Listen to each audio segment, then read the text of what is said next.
So thank you everybody for joining. We have an awesome next session. I'm really excited to hear a little bit more from Sandeep, co-founder of Polygon, and really about his journey of getting to this space, but then also where is Polygon headed. So Sandeep, I welcome you and thank you for joining us and educating our customers. Thanks, Jeff, for having me here.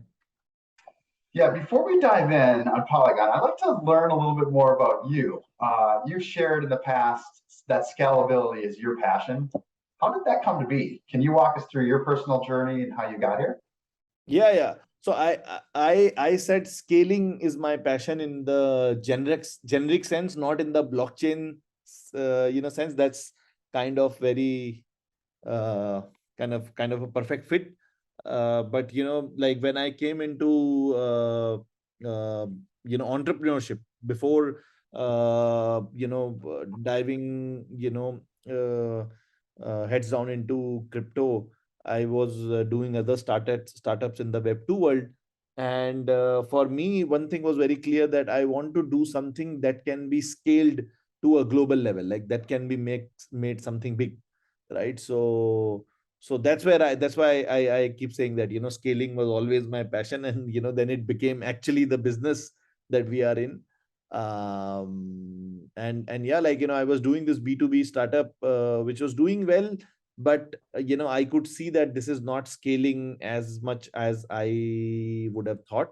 So I started looking into more leveraged technologies like artificial intelligence and your some of the machine learning and things like that. And then eventually I reached stumbled onto Bitcoin, which I had a brief idea about in 2013, but I did not venture into mining and all that. And that time I had not understood the money aspect of Bitcoin.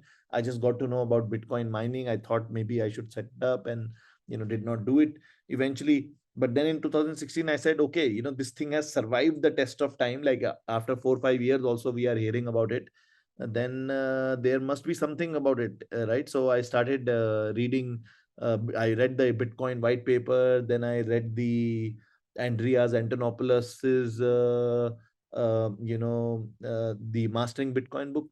And then from there, I think one good thing that happened to me is I thought of it as a network which is doing this, or kind of a decentralized computer which is doing this small computation. I did not, I understood the money aspect of it, but I did not pay that much attention to it. I was like, we don't know whether it's going to, be adopted and things like that. But one thing was very clear to me was that this is really remarkable, that these guys built a computer which is being run by hundreds of or thousands of participants, but right now it's computing a very small logic. And then after like maybe 3 4 weeks after that, I suddenly stumbled upon Ethereum. When Ethereum became like, I don't know, like it was suddenly it went from $9 to $50 at that point in time, and it became very famous at that point in time. So it kind of like, I thought that, okay, this is something like Ethereum. When I read about it, I realized that, okay, this is exactly what I was looking for, because I thought that that decentralized computer concept, can it be applied to generic business logic computation? And that's when, like I could clearly see that this is a big technology, not only a technology, maybe a big revolution, and I want to dedicate my life to this. Yeah, it's really cool how the scalability part was not having to do with Web3 at all. It was prior to that. That was in your DNA as far as how you were kind of looking at the company that you built before and how you kind of moved through your career as far as where that is. And then some things just kind of popped in, and here we are today, as far as where scalability is kind of your middle name, if you will, when you really think about it. It's what Polygon's doing and so forth. So I think it's a really cool story, just how you've gotten to this point. And kind of with that, let's turn to Polygon, because I've been super impressed with just the extent focusing on the developer community while also being modular with your suite of offerings and how you're looked at it as far as with ZK rollups, with optimistic rollups, side chains, hybrid solutions. I mean, I could go on and on and on as to how you've been, just the way Polygon has just been pushing more product and tools out. It reminds me a lot of AWS and our 200 services and the way that we work with builders and so forth, of how to help them with fewer pain points.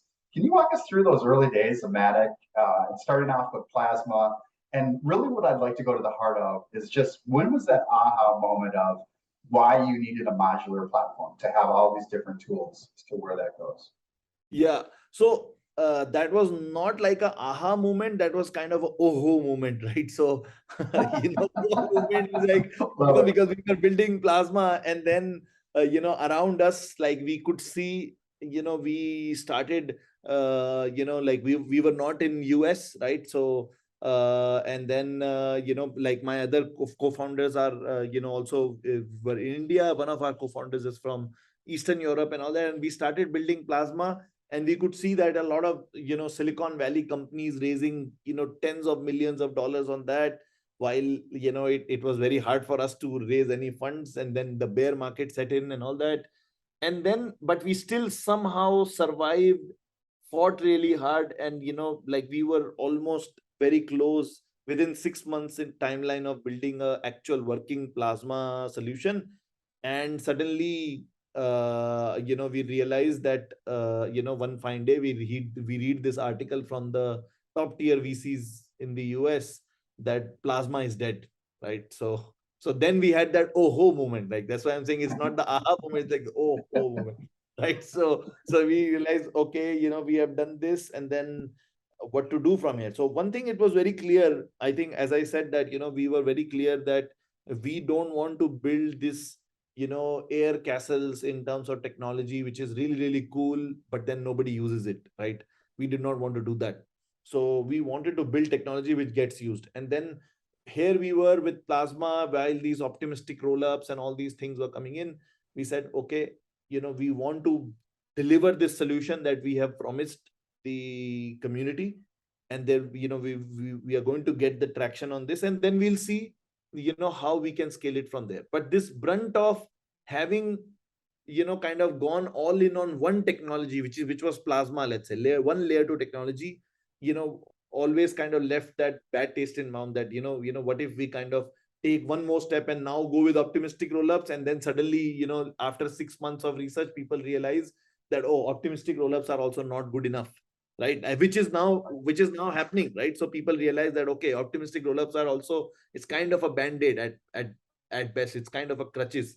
So so that's why, like, we did not want to commit to, and we say that, okay, we are only building this. We said that we're going to scale Ethereum no matter what it takes. It takes optimistic rollup, we'll build that. It takes ZK rollup, we'll build that. It takes sidechains, we'll build that, right? So we at least from the thought process, we thought like that. Then luckily that our all these adoption efforts suddenly zoomed, and a lot of community visibility came in and all that, and that gave us the community and the Matic token kind of also spurred in the value and all that. That gave us to kind of then take our next step in terms of building what all we want to build, right? So, and it was very clear to us that eventually the end game is ZK, right? Even though the technology, ZK technology, was not ready yet fully, but we realized that end game is ZK. It's better we have the intermediate. In the intermediate, we have this Polygon POS chain, which works fine. We make it more business ready and everything, and then we leapfrog into ZK. And then is the time when we kind of went ahead and kind of brought in some of these top teams that were working on ZK, because we did not want to start from zero. And again, we got lucky that we've got the best teams. Like I mean, even though they were not ranked the rank one in terms of the market perception, but in terms of the tech piece, they these three teams combined are like absolutely mind blowing, and that leads us to here, where we are going to be probably the first one to ship the ZK EVM, fully working ZK EVM, into the market. Yeah, no, it's really cool just to see the evolution. And I mean, we have a line here at Amazon called Working Backwards from Our Customers. And you were listening to the community, you were realizing what was kind of going on as you kind of went through that. I think it's a testament to how your team's organized, how you're looking at it, and what you went out and did as far as finding those different the different versions, the different people, no matter what the quote unquote reputation may have been. You saw around those corners and you went for it. Are there any things you can give our audience today anything as far as anything to be released in the near future? Anything on that you've got coming up that you can hint at? Yeah. I mean, I not only hint, I already told that we are going to be the first one to ship a fully functional ZK EVM, and we are also working like that's not the for everyone in the like kind of competitive landscape to that. Everybody's, there are few projects other also trying to ZK EVM, but knowing us, people, our community knows that we are already thinking 2 steps ahead and already trying to build the next version of that. Like, how do you kind of take it to the next level of value dispersal to the community, right? Not like having these ZK rollups as a single operator, ZK rollup constructions and things like that. So we're already like, not only this one is coming, but we are already, baking in the next 6 months of that, and we'll see where to go from that. For sure, yeah. And you keep saying the word community, and it's a huge word for me too, as far as that's what Web3 is really all about, bringing it together.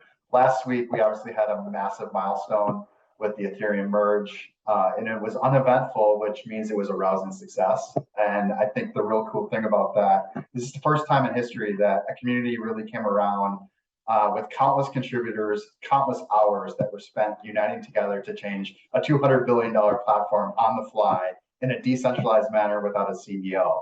So I think it was really, really powerful moment, not for even for, I'll say just for the industry itself, no matter which blockchain you're working on or how you're looking at it. But I think it's one of those things where it's just one of those really cool moments where it came through.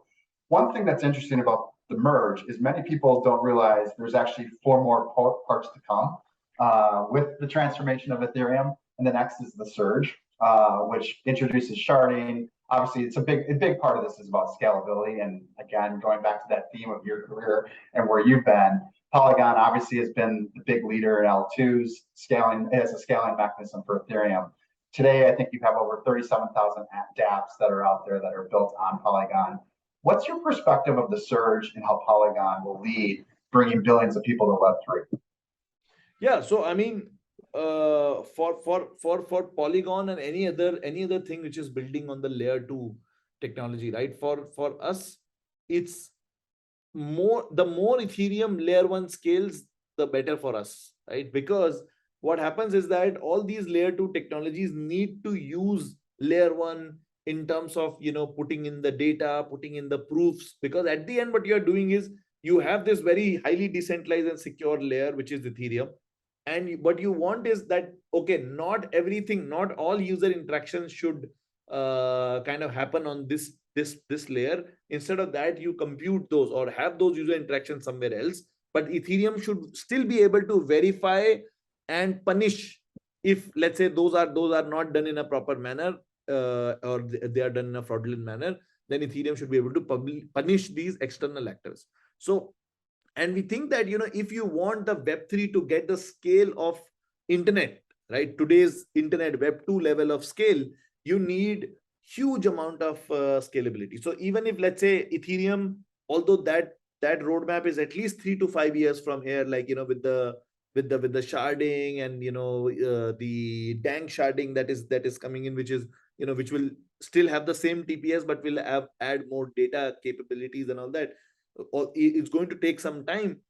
But even when it comes in full glory, let's say 5 years from now, when Ethereum has 64 shards, which each of them have like the current TPS 10 or 15 TPS, then also it becomes like 800, 900 TPS. And where we are talking about the whole world coming into Web3, that's not enough. That's like, probably a single bank will consume that kind of, TPS, if at all they wanted to come on the public blockchain. So that's why, like, you will always need this layer 2 scalability where users or the end applications will live, but they will all derive the security from Ethereum. So I also said that, how we feel is that we see it is that, in Ethereum is changing from a B2C model to a B2B model, wherein B2C were the original, like the consumers directly interacting with Ethereum, whereas now B2B is Ethereum actually providing security to these chains instead of the end consumers itself. Yeah, I think that security aspect of what you're talking about, really, that's such an important part of how you're tapping into that as a layer 2 building on top of Ethereum. As that gets stronger and stronger, which literally every block that goes by, it gets more and more secure. So very, very cool the way you're looking at that and how you're leveraging it and how you're playing a role in bringing the world to Web3. And in my opinion, I think the term Web3 will go away sometime. It's just become the internet at some point. So it's like it became that term recently. So it's one of those things where it'd be kind of cool just to see where that leads. I'm going to shift gears just a little bit, maybe talk about culture. And we'll talk about culture because Amazon culture is a real important part to how we've grown, how we've kind of moved forward. We have a day one mentality, which drives all of our innovation. AWS announces a new feature every 3 hours, and it's hard enough working here to know what we announced today, let alone last week. How do we expect our customers, such as Polygon and others, that they have all these different tools? One thing that I found very interesting as far as Polygon was one of your principles was write your future. That resonates completely with me. I live by the mantra of if you see a blank page, be the author, not the reader. This led me to kind of founding and building AWS's blockchain and crypto practice, now Web3 practice, back in August of 2017. So similar timelines between you and I when it comes to Matic. And it's become a big business for us. So the way I look at it is I try to inspire every individual on our teams that are supporting companies like you. I want them to choose their own adventure. I want them to be passionate. I want them to flourish as leaders. Can you kind of walk us through like Polygon's culture, the traits that you're looking for that make the best employees? And where I'll go with that is as you start to hire more and more people, and you guys have had significant hiring in the last year or so, how do you maintain that culture? Yeah, so I mean, it's tough. It's not an easy thing to do. Like having, and I think that's one of the reasons of this massive success of Amazon is like Jeff Bezos have been able to kind of have this very crisp and concise culture, not only written but also practiced, which actually makes sure that every single person who's joining Amazon probably imbibes it and abides by it. I think I as an entrepreneur also I'm fairly early in that journey, and I would say that by no means I have kind of been successful in that journey. Like it's a tough thing. Like how do you make sure that so many people who are joining you every day they kind of understand what you want to do and imbibe that culture? It's hard, but what we are doing is that I think like the easier part is like when you kind of imbibe one or two key cultural or kind of mission values, right? So for example, for me, like the mass adoption of Web3 is the mission, right? So and I think that resonates with my immediate teams, that resonates very closely with them. And then due to that, like I think you are able to see so many brands working with using Polygon technology, including Starbucks recently, Disney, Stripe, and so many of them. The reason I feel for all of them is for all of this is like basically the team has the DNA now, which focuses on this, or they also think of it as a mission to them that to bring the mass adoption to Web3 and do whatever you can to be an important kind of cog in the wheel of this Web3 kind of journey. So that's the only small success I have had, to be honest. That the other part of the culture, like because we are hiring a lot of people from the traditional Web2 world, how do they imbibe these Web3 community values and be a giver instead of a net taker, be a net giver instead of a taker. And I used to have this philosophy within our evangelist team also, that which I used to call, like I also read about it somewhere, 51-49 rule, which says that when we are in a partnership, we will be the 49 part of it, and the in terms of the value derived from the partnership, the partners will always derive more value out of Polygon instead of Polygon deriving value out of them, right? So it's not an exact number, but it means that we are happy to give more instead of take more. So these are the few things that have been successful. But for me, it's like it remains to be a work in progress, and I need to do so much more work to, Yeah. kind of do even remotely be able to be as successful as, Amazon or Jeff Bezos in that. Like they have done a phenomenal job over there.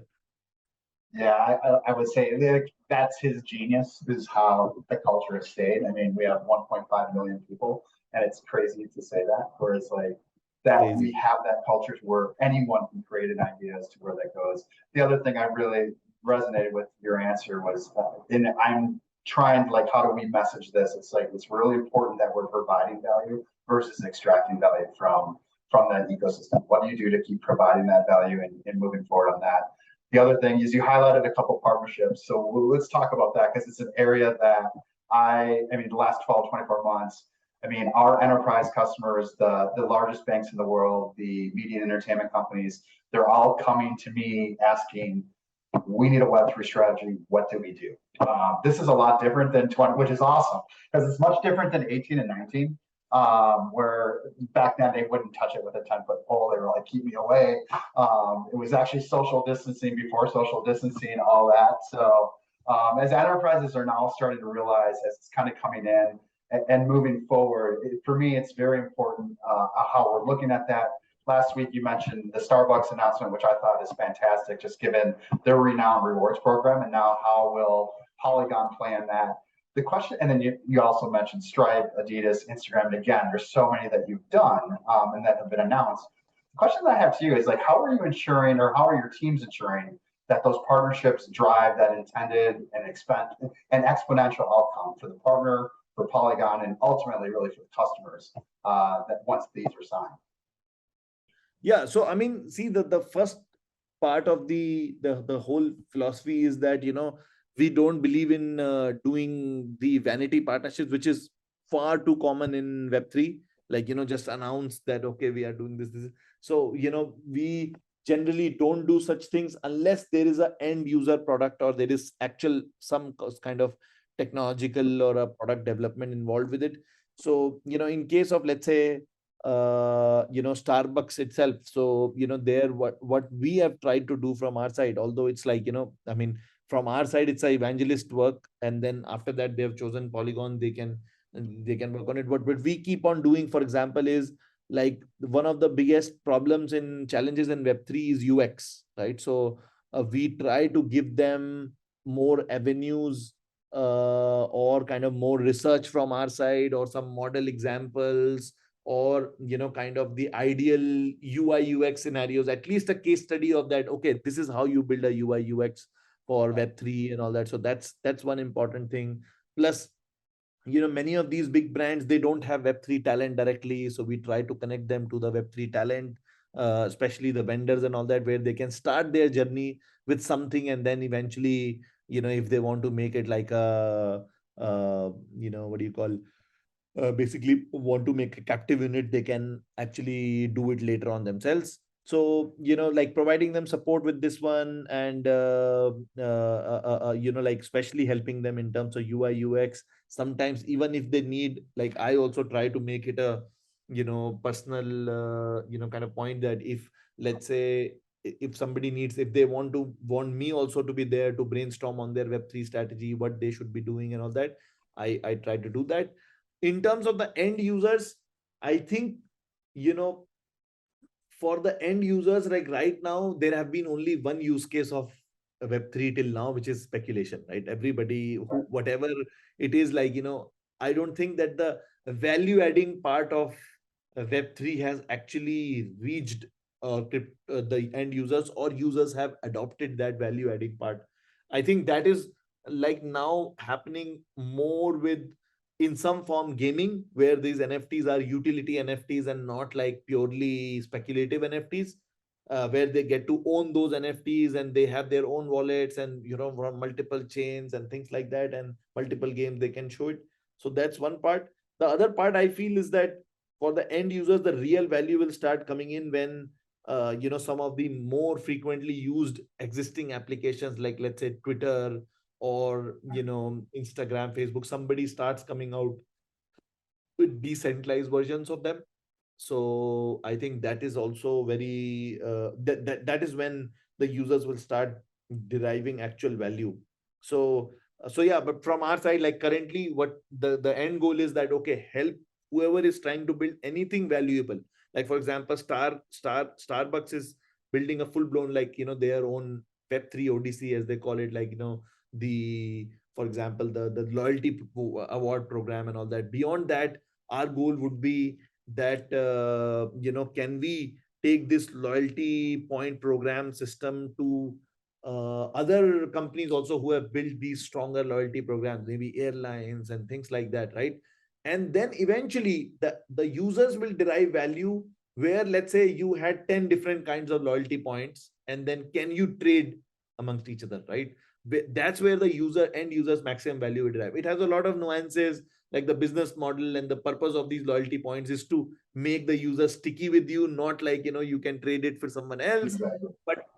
But then, like, I think sooner or later, like with this whole Web3 revolution also, more and more brands and businesses will realize that actually there is merit in terms of opening up this garden that they give to your users. Maybe more users will be willing to come in that garden if they had more freedom. And then whoever, like, the other part is, even if they are selling these points to someone else, that someone else is going to come and use those loyalty points in your let's say shop, right? So eventually you are going to get some repeat customer. It's not like, those points are being burnt to get someone else, right? So those kind of things. So but like, I fully, like, this is a painful part for me also, that the end value of Web3 has still not reached the end user, and we need to work more and more to get those use cases to this one. And the Starbucks and with Disney's and all these, kind of real world applications which have user bases, our goal is to, you know kind of try to achieve that, try to, kind of force those product market fits into the industry, and try test more and see if we can achieve some product market fit over there. Yeah, no, I love the way you phrase that answer too, especially for the founders and developers that are building out there today. Like, we still have a long ways to go. I think we all can agree on that as far as where this goes from an adoption standpoint. And the other thing that really clicked for me was just the fact that you're not just signing up for vanity. It's like there has to be, what's the meaning behind it? How does that look? I mean, anytime that we go into a relationship, we're always, where are we adding that value? Where are we helping? Because we know time is so critical for these people and so forth. So yeah, so that's an area that we're constantly evolving on. I'm going to talk. You mentioned games, so let's bring that up.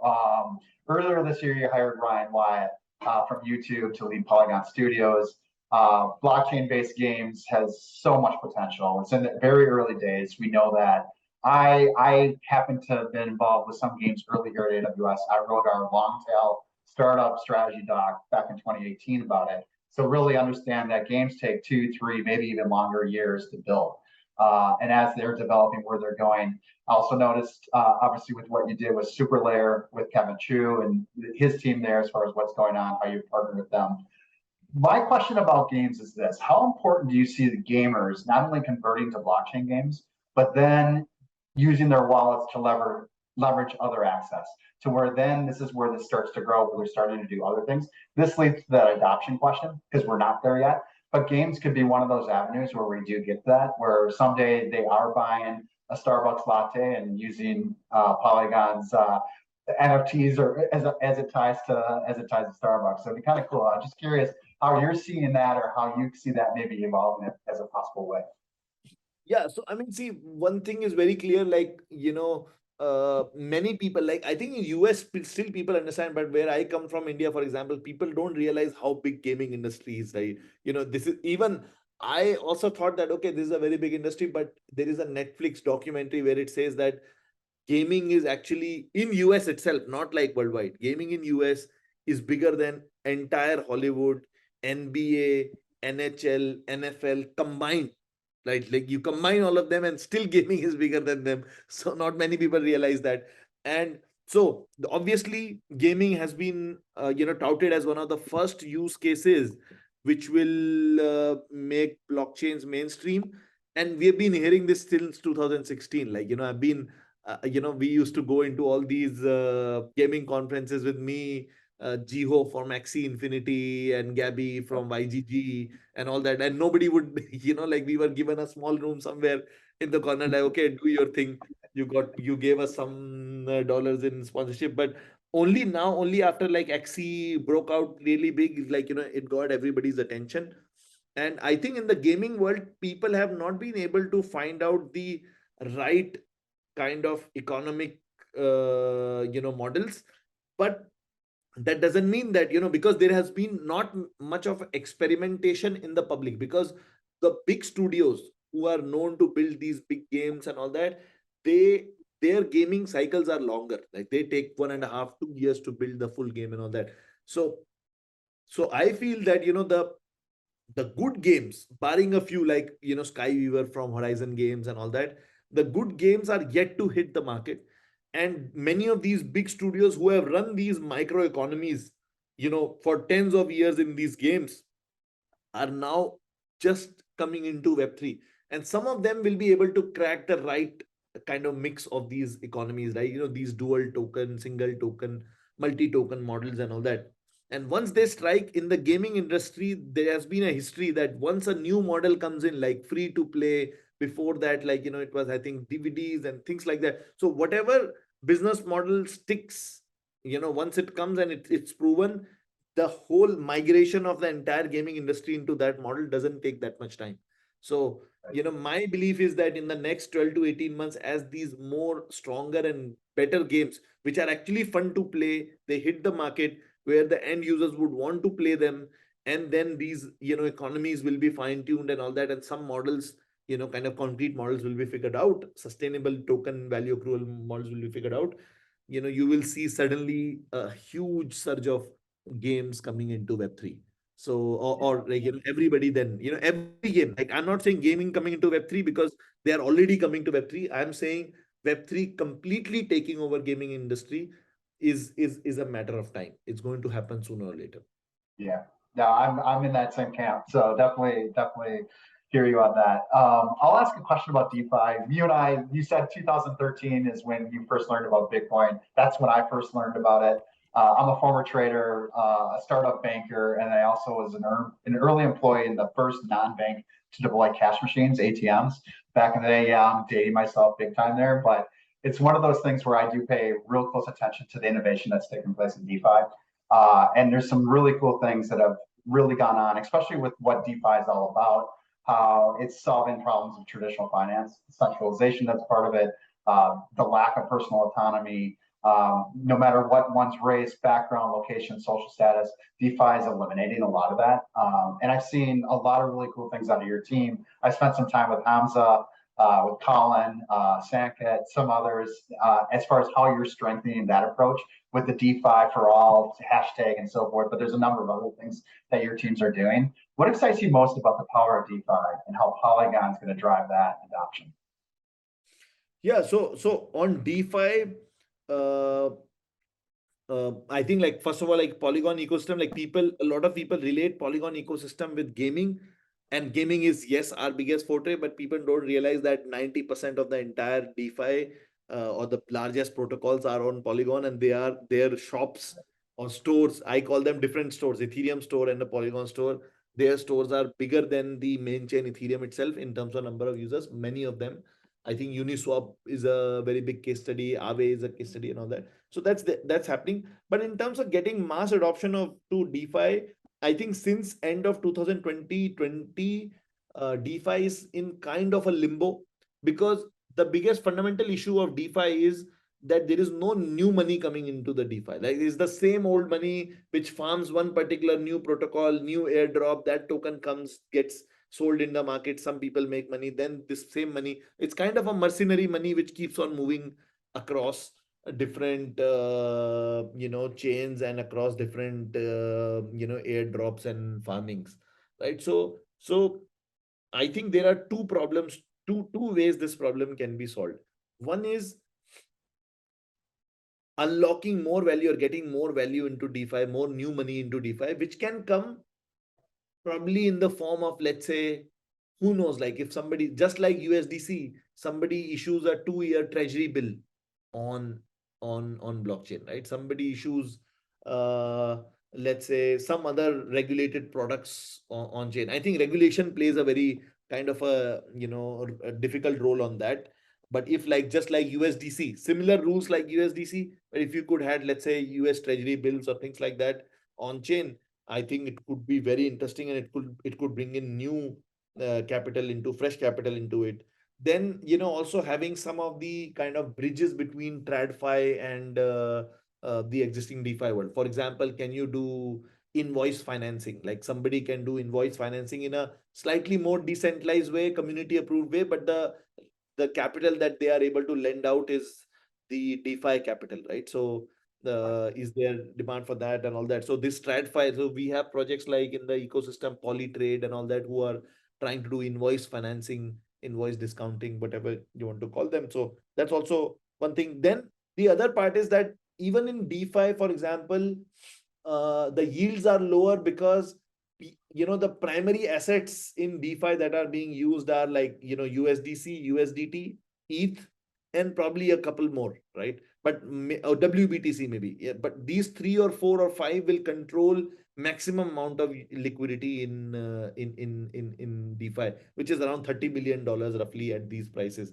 which is not enough, because overall the market cap of the entire crypto space would be still 700-800 billion dollars, right? So why is the other, let's say, 770 billion, like even 1% of it is not able to come into DeFi, is because we don't have good primitives for that. So we have projects like, let's say, TimeSwap, who are trying to create these fully AMM based lending borrowing protocols, wherein any asset, like any asset means without the approval of, or like you don't need DAO approval and all that, any asset can have a lending borrowing market.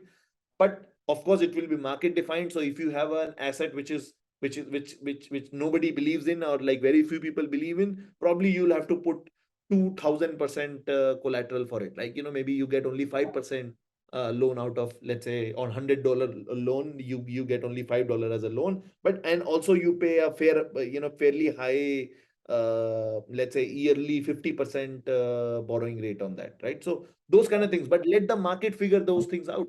So that is another way of unlocking more capital into DeFi. I think that's the only way to make DeFi grow from this current stage where we are, DeFi 1.0 to DeFi 2.0. Exactly. Yeah, I hear you 100%. It's all about the OGs. It's pretty much all the OGs that have been in DeFi for a long, long time. How do you start bridging that? That's kind of where I was going with all these adoption questions, because it's like the more that people start to adopt, that's where it does become their bank. There's other things that they can do with that, see where that goes. So time will tell on it. I'm with you 100%. As far as the way you're looking at that and how you're thinking of it and where this can go. I think it's a real nudge to all those people that are out there trying to find and build something that there's a lot of opportunity to build. So that's something where I think both of our what we both are doing can really help that world out as far as where they can go. I'll end on this. Many ask a question that what keeps you up at night?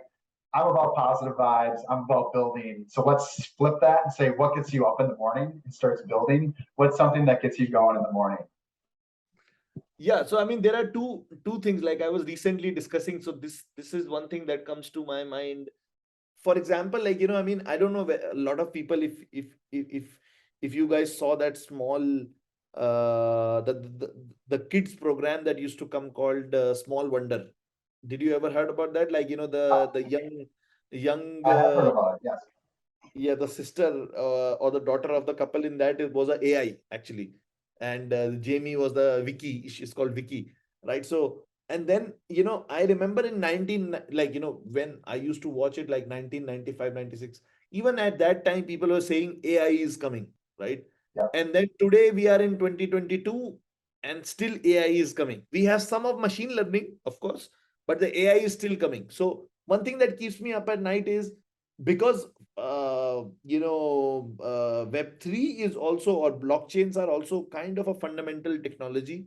So are they going to be like, is the adoption curve going to be that long? Like, maybe 20-25 year long adoption curve? Is that going to be the case? And if yes, then what can we do? Like when I say adoption curve, I mean the mass adoption curve, right? Like not like few people, like the niche that we have today and in this echo chamber of Web3, like how can we go mainstream? So can we shorten that? What are the things which can shorten or short circuit that adoption curve, right? Although AI is a much broader and much more fundamental technology, kind of at the scale of internet, like Web3 is a much smaller technology than AI, and in terms of its fundamental impact, I would say, because that even if, let's say, Web3 is not there, but internet and AI would still exist. But let's say if internet was not there, Web3 won't exist, right? So that in that sense, I'm saying that Web3 internet is a much broader technology in terms of our fundamental growth of human beings. Web3 is a smaller part of that. So that's one part. Like, how do we short circuit the growth curve of Web3? What can be done on that? That's one thing that motivates me, keeps me up, right? And second thing is like related to the background I come from. Like, I come from a very humble background in India, where my dad used to make like $70 or $100 a month, depending upon this thing, and for the longest time. And coming from this coming from India originally, like where we were initially, it was so hard for us to even raise funds, right? Like where our competitors were raising like 20-25 million dollars, we raised in the first round, we raised 165K. Right? Right. So nobody was big money, right? So and then even after that, like the bear market was so hard, like so two things I want to do over there is like, one, how can I make sure that the people who are coming from the subcontinent, how can they face less of these challenges? I think that has already been done to a large extent. Almost all the funds across the world today, they have a India shop because they don't want to miss the next Polygon, right? So that's good. But the other part is that like let's say, in terms of becoming a global tech brand, because we don't have too many tech brands from India. There can be only one or two which people don't even realize. Let's say Freshworks or Postman, all that. Only few projects which have been, and that also, those are also not mainstream projects, right? So there has been no mainstream tech brand from India. And like, imagine that we have reached, let's say, this point where we would be like, let's say you need 100 points to reach that point, and we would be at 40 or 50.